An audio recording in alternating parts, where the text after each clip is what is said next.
The ordinary canons of functional theory are quite adequate for the analysis of such a pattern.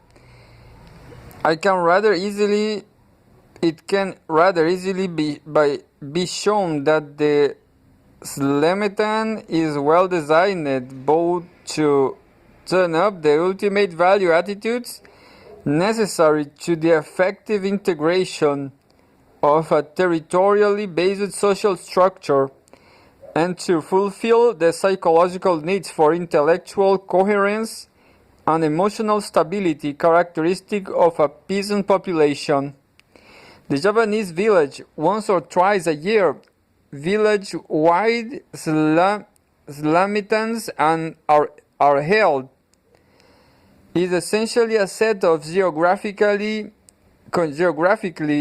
contiguous but rather self-consciously autonomous nuclear family households whose economic and political interdependence is of roughly the same circumscribed and explicitly defined sort as that demonstrated in the Slametan. The demands of the labor-intensive rice and tricrop agricultural process require the perpetuation of specific models of technical cooperation and enforce a sense of community on the otherwise rather self-contained families, a sense of community which the Slametan clearly reinforces. And when we consider the manner in which various conceptual and behavioral elements from Hindu Buddhism, Islam, and animism are reinterpreted and balanced to form a distinctive and nearly homogeneous religious style, the close functional adjustment between the communal feast pattern and the contributions of Javanese rural life is even more readily apparent.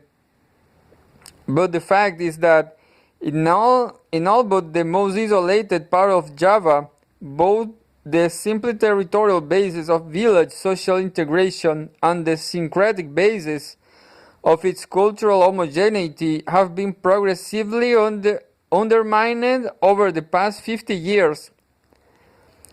Population growth, urbanization, monetization, occupational differentiation, and the like have combined to weaken the traditional ties of peasant social structure on the wings of doctrine which have accompanied the appearance of these structural changes, have disturbed the simple uniformity of religious beliefs and practice characteristic of an earlier period.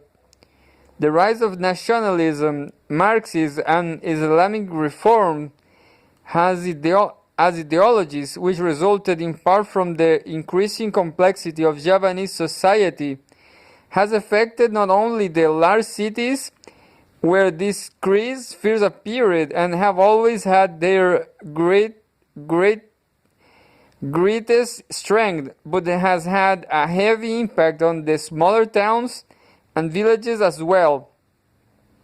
In fact, much of recent Javanese social change is perhaps most applied characterized as a shift from a situation in which the primary integrative ties between individuals or between families are phrased in terms of geographical proximity to one in which they are phrased in terms of ideological like-mindedness. In the villages and small towns, these major ideological changes appeared largely in the guise of a widening split between those who emphasized the Islamic aspects of the indigenous religious syncretism and those who emphasized the Hinduist and animistic elements.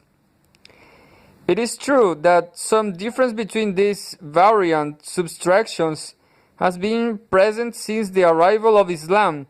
Some individuals have always been particularly skilled in Arabic, chanting or particularly learned in Muslim law, while others have been adept at more Hinduistic mystical practices or specialists in local curing techniques. But these contracts were softened by easy tolerance of the Javanese for a wide range of religious concepts, so long as basic ritual patterns, that is, lametans, were faithfully supported, whatever social divisiveness they stimulated as largely obscured by the overriding commonalities of rural and small-town life.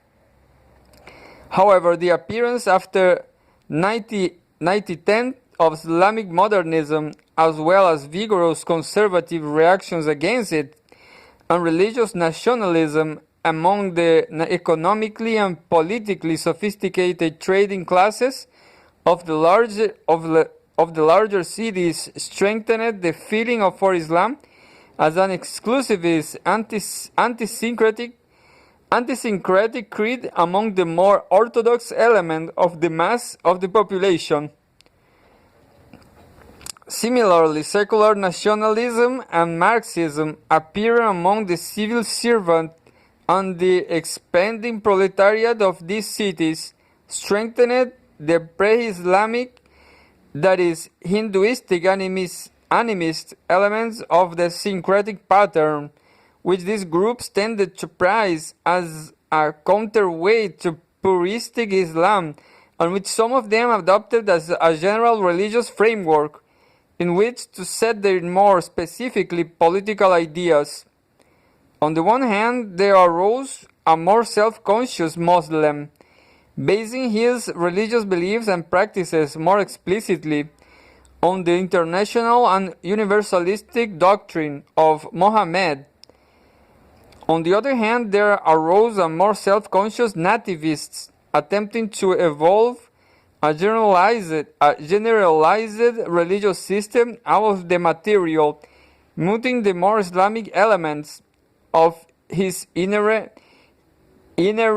religious tradition, and the contrast between the first kind of man called a santri and the second called an abangam grew steadily more acute until today it forms the major cultural distinction in the whole of the Mojoku area.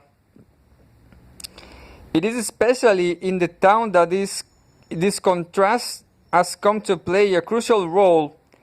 The absence of pressures toward interfamilial cooperation exerted by the technical requirements of wet rice growing, as well as lessened effectiveness of the traditional forms of village government in the face of the complexities of urban living, severely weakened the social supports of the syncretic village patterns. When each man makes his living as chauffeur, trader, clerk, or laborer, more or less independently of how his neighbors make theirs, his sense of the importance of the neighborhood community naturally diminishes. A more refined class system, more bureaucratic and interpersonal form of government, greater heterogeneity of social background, all tend to lead to the same result. The emphasis of strictly geographical ties in favor of diffusely ideological ones. For the townsman, the distinction between santri and abangam becomes even sharper, for it emerges as his primary point of social reference. It becomes a symbol of his social identity rather than a mere construct in belief. The sort of friends he will have, the sort of organization he will join, the sort of political leadership he will follow, the sort of person he or his son will marry, will all be strongly influenced by the side of this ideological bifurcation, which he adopts as his own. There is thus emerging in the town, though not only in the town, a new pattern of social living organized in terms of an altered framework of cultural classification. Among the elite, this new pattern has already become rather highly developed, but among the mass of the townspeople, it is still in the process of formation. Particularly in the kampongs,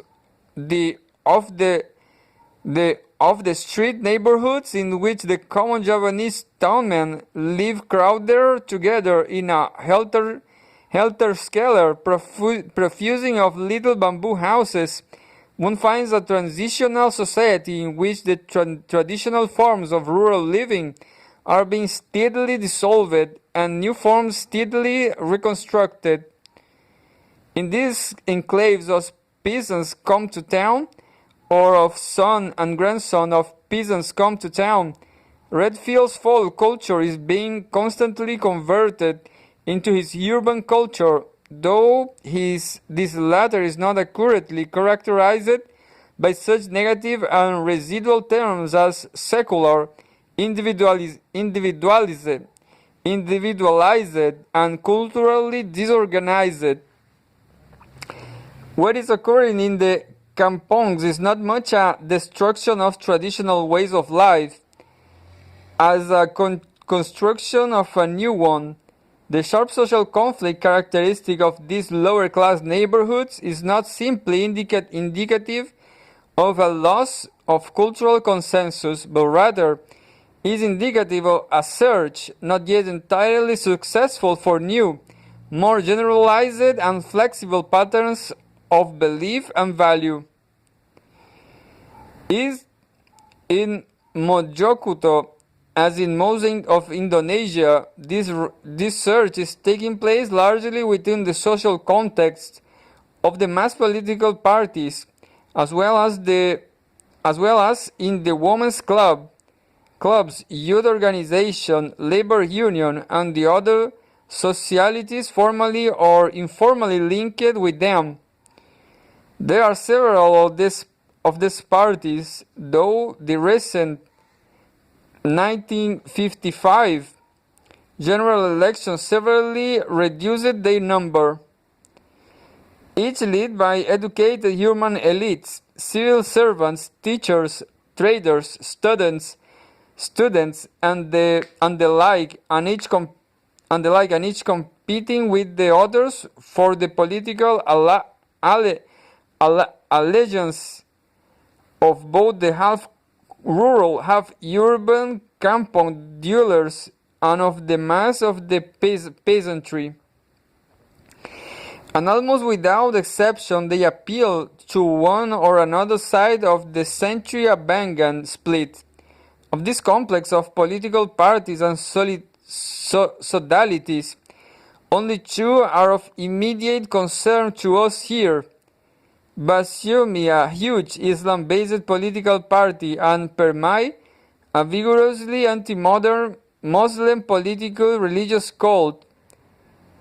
Masyumi is the more or less direct descendant of the pre-war Islamic reform movement, led at least in Mojokerto by modernist century intellectuals. It stands for a socially conscious, anti-scholastic, and somewhat puritanical version of back to the Quran Islam.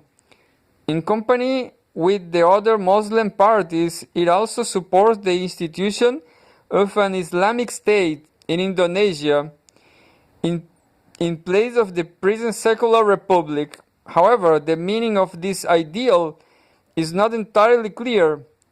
Masyumi's enemies accuse it of pressing for an intolerant medievalistic theocracy in which Afghans and non-Muslims will be persecuted and forced to follow exactly the prescript of the Muslim law, while Masyumi's leaders claim that Islam is intrinsically tolerant and that they only desire a government explicitly based on the Muslim creed, one whose laws will be in consonance with the teachings of the Quran and Hadith.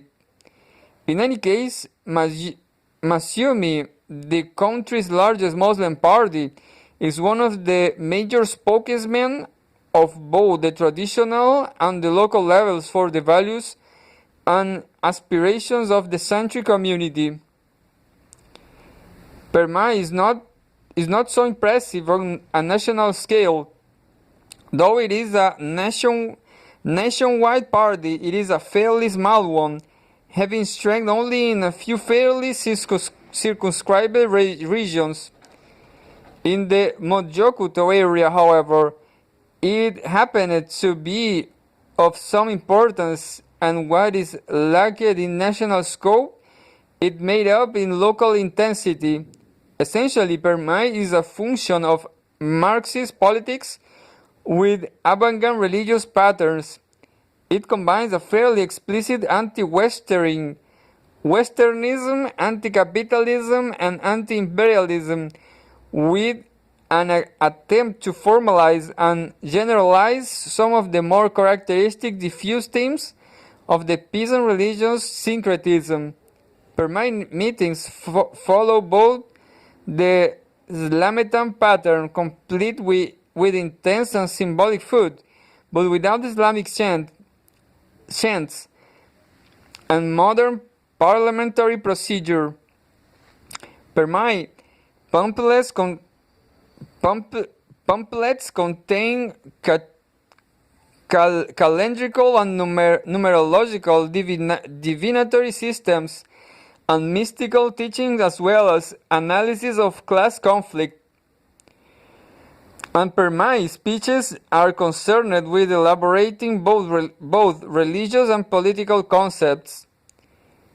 In Mojokuto, Permai is also a curing cult with its own special medical practices and spells, a secret password, and Kabbalistic interpretations of passages in the leader's social and political writings.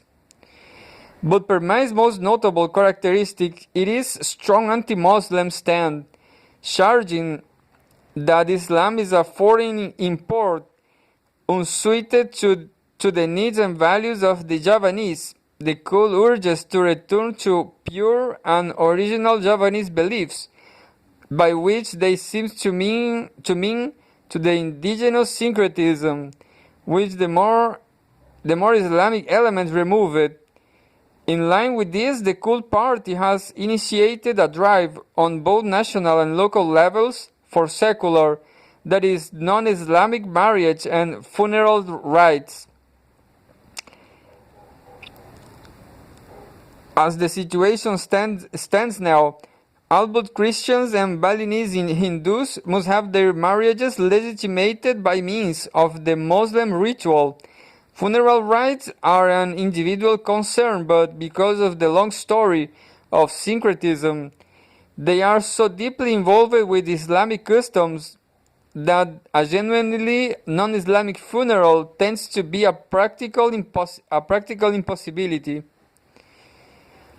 Permai's action on the local level is pursuit of non-Islamic marriage and funeral ceremonies took two forms. One has heavy pressure on local government officials to permit such practices, and the other has heavy pressure on its own members to follow, voluntarily, rituals purified of Islamic elements. In the case of marriage, success was more or less precluded because the local officials' hands were tied by central government ordinances. And even highly ideologized